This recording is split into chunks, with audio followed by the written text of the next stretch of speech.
Hello, everyone, and welcome back to the English Learning Podcast. I'm your host, Sarah, and today we're diving into a really exciting topic: how to speak fluent English in 2025. Hi, everyone. I'm Bill. I'm so glad you're here with us.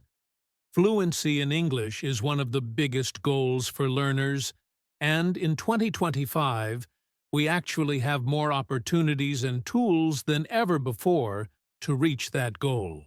That's right. A lot of people think fluency is just about speaking fast, but it's much more than that. It's about speaking clearly, naturally, and with confidence, being able to express yourself without stopping and translating in your head. Exactly. And the good news is that with the right strategies and daily habits, fluency is something anyone can achieve, no matter where you live or what your background is. So, in this episode, we're going to talk about what fluency really means in 2025, the mistakes learners should avoid, and most importantly, the practical steps you can take to speak fluent English this year. And we'll also share some modern techniques and habits that are helping thousands of learners around the world speak with confidence. So, grab your notebook or just sit back and listen. By the end of this episode, you'll have a clear action plan for improving your fluency in English. Let's get started! Before we jump into strategies, let's take a step back. What does it actually mean to be fluent in English in 2025? That's a really good question. I think for a long time, people believed fluency meant speaking perfectly, without any mistakes. But that's not true anymore. Fluency today is really about communication, being able to express your thoughts naturally and confidently, even if you make a few small mistakes. I completely agree. You don't need to sound like a native speaker to be fluent. Fluency is more about flow, being able to keep a conversation going without getting stuck, without constantly translating from your native language. Exactly. In fact, if you can share your ideas smoothly and people understand you, you're already fluent. The accent, the grammar mistakes, those are not barriers anymore, especially in 2025 when the world is so connected. That's so true. And another point is that fluency in 2025 is also about adaptability. We live in a digital age. People are speaking English in online meetings, in video calls, even in quick text chats. Being fluent means being comfortable in all of those situations. Yes, fluency is not just face-to-face conversation anymore.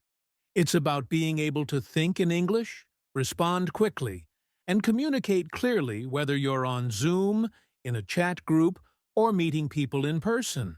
So, to sum it up, fluency in 2025 is about confidence, flow, and flexibility in different situations, not about perfection. Right. And once learners understand that, the pressure goes down. You don't have to be perfect. You just need to be clear, confident, and connected. Now that we understand what fluency really means in 2025, let's talk about some of the most common mistakes English learners make when they're trying to become fluent. Yes, this is important, because sometimes learners don't even realize they're holding themselves back. One of the biggest mistakes is believing that fluency equals perfect grammar. They think, if I don't use perfect grammar, I'm not fluent. Exactly. But in reality, native speakers make grammar mistakes all the time, right? All the time. Fluency is about communication. If you focus too much on perfect grammar, you freeze up.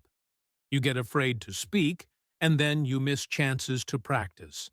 Another mistake I see a lot is memorizing instead of practicing. Many learners memorize long vocabulary lists or grammar rules, but they don't actually use them in real conversations. That's true. Memorization gives you knowledge, but not fluency. Fluency comes from practice, speaking, listening, and thinking in English. And let's not forget fear of mistakes. So many learners stay quiet because they're worried about sounding wrong. but staying silent is actually the biggest barrier to fluency. Yes, mistakes are part of the process. Every mistake is a step toward fluency. And one more mistake I'd add is over-relying on translation. If you always translate from your native language into English, you'll always be one step behind. That's a great point. Translation slows you down, and it makes conversations feel unnatural. Thinking directly in English is a much better approach. We'll talk more about that later. So, to sum up, the biggest mistakes are chasing perfect grammar, memorizing without practice, staying silent out of fear, and relying too much on translation. Exactly. And once learners avoid these mistakes, their fluency can improve much faster. All right, now comes the exciting part. What are the best strategies for speaking fluent English in 2025? Yes, and the good news is we have more tools and techniques than ever before. The first one I'd say is daily speaking practice. It doesn't matter if you don't have a teacher or a partner. You can still practice by yourself. Absolutely. One of my favorite techniques is self-talk. Just speak out loud to yourself throughout the day in English. For example, describe what you're doing. I'm making coffee. I'm going to work. I need to send an email. This builds fluency because you're using English in real time. That's a great one. And connected to that, we have technology. In 2025, there are so many apps and AI tools where you can actually practice speaking with an AI tutor. The AI listens, gives feedback, and corrects your pronunciation. It's like having a teacher in your pocket. Right. Technology is really changing the way people learn English. And let's not forget the shadowing technique. That's when you listen to native speakers, maybe in podcasts, YouTube videos, or movies, and then immediately repeat what they say, copying their tone and rhythm. Yes, shadowing is powerful because it trains your brain and your mouth at the same time. You don't just learn the words, you learn how English sounds. Another modern strategy is thinking in English. This one is challenging at first, but it's so important. Instead of translating in your head from your native language, just try to form simple thoughts in English. Exactly. Start with short sentences. Instead of thinking, I want to eat an apple in your own language and then translating, just think directly in English. I want an apple. The more you do this, the faster your brain gets. And speaking of short sentences, that's another great strategy. Many learners try to speak with long, complicated sentences, but fluency comes faster when you keep it simple, short, clear sentences. Yes, fluency isn't about being fancy, it's about being natural. Even native speakers often use simple, short sentences in daily conversation. Another modern approach is creating small speaking challenges. For example, challenge yourself to tell a 1-minute story in English every day, or explain your day in English to a voice recorder. That's a fantastic idea. And when you listen back to your recording, you'll notice areas you can improve. That's how you build confidence and track progress. So if we put it all together, the modern strategies for fluency in 2025 are daily speaking practice, self-talk, using AI and apps, shadowing, thinking in English, keeping sentences short, and setting small daily challenges. Exactly.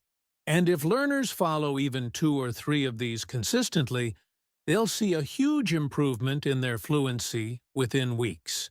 Yes, consistency is the key. Fluency is not magic, it's a habit.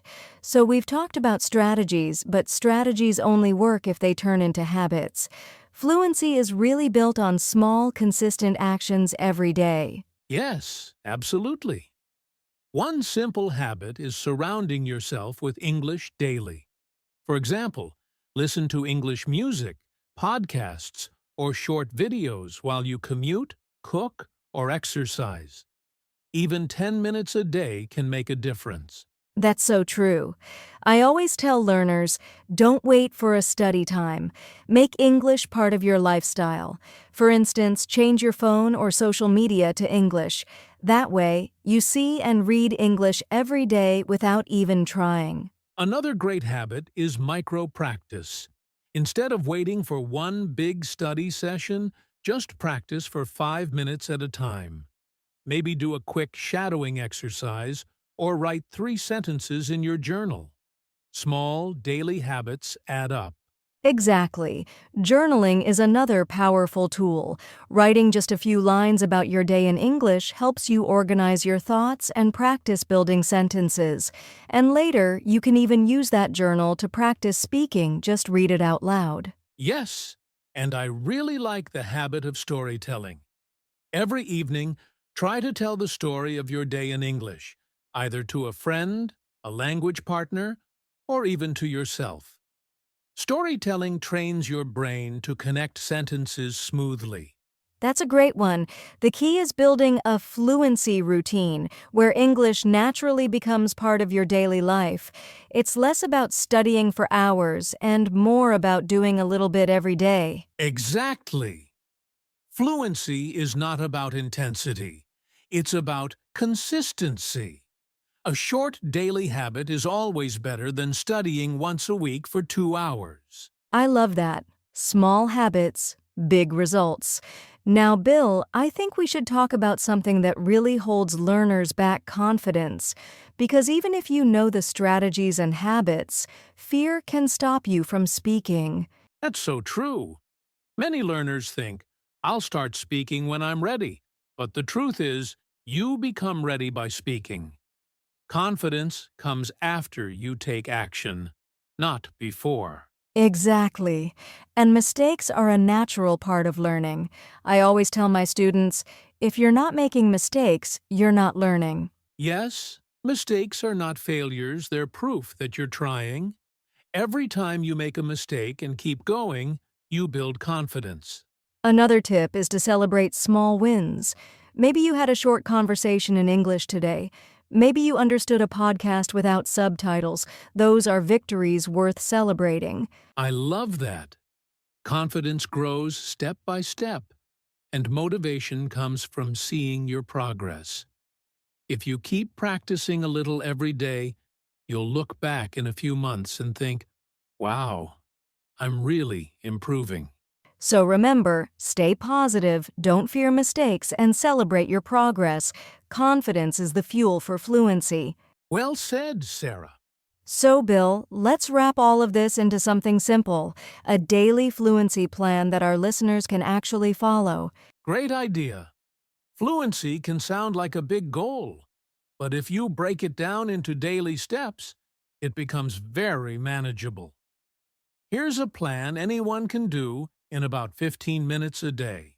All right, let's hear it. First, spend 5 minutes listening, maybe a podcast, YouTube video, or a short story in English. Don't just read, listen to how English sounds. Perfect. Then 5 minutes of speaking or shadowing. Repeat what you heard, copy the pronunciation, or just talk about your day out loud. Exactly. And finally, 5 minutes of writing or journaling. Write a few sentences about what you did, then read them aloud. That way, you're practicing listening, speaking, and writing all together. I love that. Just 15 minutes a day, and if you're consistent, you'll be amazed at your progress in a few months. Yes, small steps every day create big results. Fluency isn't about time, it's about consistency. Well, that brings us to the end of today's episode on how to speak fluent English in 2025. Yes, and remember, fluency isn't about perfection, it's about confidence, flow, and daily practice. If you stay consistent, you'll definitely see progress. We hope today's tips gave you a clear path forward. Try the daily fluency plan, avoid the common mistakes, and keep building those small habits. And don't forget, celebrate your progress. Every conversation, every sentence is a step closer to fluency. Thank you so much for listening to the English Learning Podcast. If you enjoyed this episode, make sure to subscribe and share it with friends who are also learning English. We'll be back soon with more tips and real conversations to help you on your English journey. Until then, keep practicing, keep speaking, and stay confident. Take care and bye for now.